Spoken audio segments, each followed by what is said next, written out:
The true size of countries. Haha, I tricked you on this one. Greenland is not as big as it looks. It looks huge, though. It's not, though. It looks just that big. It's not that big. It's not that great. It can still hurt you, though. You have to be careful. It's a little cold. But let me show you that Greenland is not what it seems to be. Alright, so I have Greenland for you. It's in a nice neon color. You should be able to see it. Its total size is 2 million, over 2 million square kilometers. It's pretty big, actually. So, you expect Greenland to be a pretty big country, but if I drag it down from the poles towards the equator, it actually shrinks like it just got out of a cold pool. And it's not even as big as Brazil. Oh my goodness. Brazil's so much more bigger than Greenland. So Greenland isn't as big as it seems? That's crazy. Oh my goodness. It's compensating with its temperature for its size. If I bring it back up to Russia, though, look how big it gets. It's ginormous near the poles, but really small near the equator. Let's bring this blue one in here.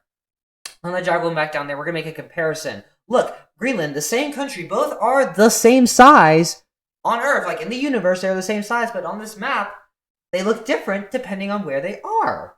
How could that be? Well, it's because we have the Earth. It is a sphere. It's not a perfect sphere, fun fact, but it is a sphere. It's a 3D object.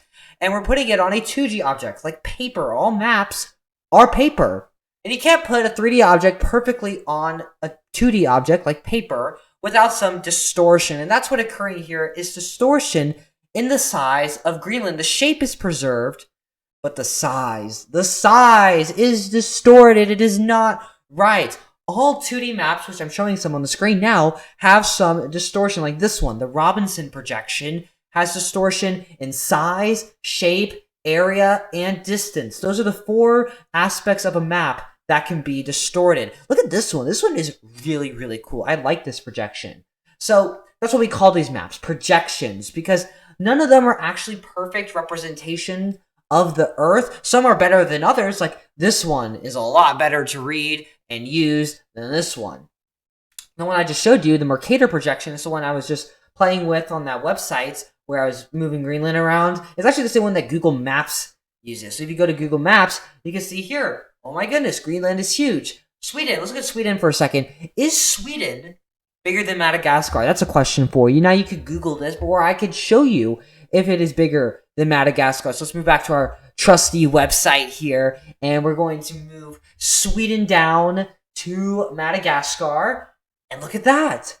They're relatively kind of similar to one another, but Madagascar is pretty thicker, so we can determine that Madagascar is bigger than Sweden. But if I go back to Google Maps, look at that. They look pretty different to me. Sweden looks kind of bigger, and maybe not see it through the screen, but if you go to Google Maps yourself, you will see that. And that's because of the projection, the Mercator projection. The further away you get to the equator, the closer you get to the poles, the bigger in size, the more distorted a landmass seems to be. And that's just what the projection does. So that's pretty cool. And yeah, that's it. So thank you for watching this video. Please like and subscribe. I hope you learned something new, or you just found this interesting. Please leave a comment. And yeah, I'll see you guys in the next video. Adios.